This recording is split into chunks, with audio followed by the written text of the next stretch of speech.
শখের বশে অনেকেই অ্যাকুরিয়ামে রাখেন রঙিন মাছ, অনেকে রাখেন শোভাবর্ধনের জন্য। ফলে বেড়েছে রঙিন মাছের চাহিদা। তবে শৌখিন এসব মাছ কিনতেও গুনতে হয় বাড়তি অর্থ। ফলে লাভজনক হওয়ায় অনেকেই যুক্ত হচ্ছেন রঙিন মাছ উৎপাদনে। ব্যক্তি উদ্যোগে গড়ে উঠছে রঙিন মাছ চাষের হ্যাচারি। বর্তমানে শরীয়তপুরের বিভিন্ন হ্যাচারিতে উৎপাদন হচ্ছে এসব শৌখিন মাছ, সরবরাহ হচ্ছে ঢাকা সহ দেশের বিভিন্ন জেলায়। পুকুরে কৃত্রিম অক্সিজেন সরবরাহে পানির বুদবুদ ঘিরে বিভিন্ন জাতের রঙিন মাছের খেলা।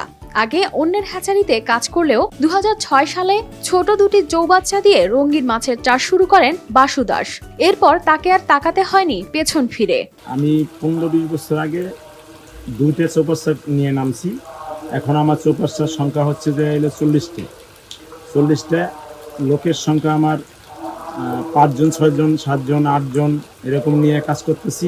একে একে গড়ে তোলেন 40টি চৌবাচ্চা। বিডিং ছাড়াও মাছ বড় করতে শুরু করেন পুকুরে চাষ। এখন পুকুর আর হ্যাচারি মিলে বাসুদাসের সংগ্রহে রয়েছে গোল্ডফিশ, অ্যাঞ্জেল ফিশ সহ 12 জাতের কয়েক লাখ মাছ। সরকারি সহযোগিতা আমি পেয়েছি।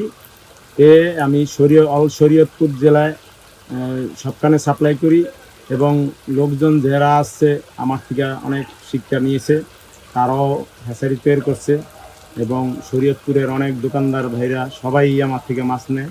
এরপরে বাকি মাছ আমি কাটাবনে সেল করি। আমি এখানে 20 বছর ধরে কাজ করি। আমি এমনি ভালো আছি, আমার বাল বাচ্চা নিয়ে আমি ভালোই আছি। বাসুদাসের এই উদ্যোগ সাড়া ফেলেছে স্থানীয়দের মাঝেও। অনেকে তাকে দেখে উদ্বুদ্ধ হয়েছেন রঙিন মাছ চাষে। দেশের বিভিন্ন প্রান্ত থেকে আসা অন্তত 100 নতুন উদ্যোক্তাকে দিয়েছেন প্রশিক্ষণ। কাটাবনে 30টা দোকান আছে, 30টা দোকানেই কম বেশ আমার মাছ আছে। জানে যে বাসুদাসের মাছ ভালো মাছ। আমি লেখাপড়া করে যখন কাজ পাইতেছিলাম না, তখন বাসুদেবের হ্যাচারিতে কাজ পাইয়া তখন আমার সংসার নিয়ে আমি ভালোভাবে চলতেছি। প্রশিক্ষণের সাথে দিয়েছেন মাছের রেণু। তাদেরই একজন ইলিয়াস হোসেন, যিনি গড়ে তুলেছেন 15টি চৌবাচ্চা আর একটি পুকুর। তার অধিকাংশ মাছ বিক্রি হচ্ছে অনলাইনে। তার থেকে কিছু পরামর্শ নিয়ে অল্প কিছু মাছ নিয়ে শুরু করি। পরবর্তীতে দেখা যায় এটা আমার সামনের দিকে এগিয়ে যাওয়ার জন্য অনেক সহযোগী হয়ে ওঠে। আমি বাসুদেবের কাছ থেকে অনেক ধরনের মাছ সংগ্রহ করে একসময় বিপুল পরিমাণ চাহিদা দেখে আমি একটা ছোট্টর উপরে দোকান দেওয়ার পরে এটা চলতে থাকে। রঙিন মাছের দাম অন্যান্য যে কোনো মাছের তুলনায় বেশি, তাই বাণিজ্যিকভাবে রঙিন মাছ চাষ করে লাভবান হচ্ছেন অনেকেই। এমন প্রকল্পে সরকারি সহযোগিতা করা গেলে অনেকের কর্মসংস্থান তৈরি হবে বলে মনে করেন এই মৎস্য কর্মকর্তা। আমাদের মৎস্য অধিদপ্তর এর পক্ষ থেকে তাদেরকে সহযোগিতা দেওয়া হচ্ছে। ভবিষ্যতে তাদের আরও যে কোনো ধরনের সহযোগিতার জন্য আমরা সর্বদা প্রস্তুত আছি।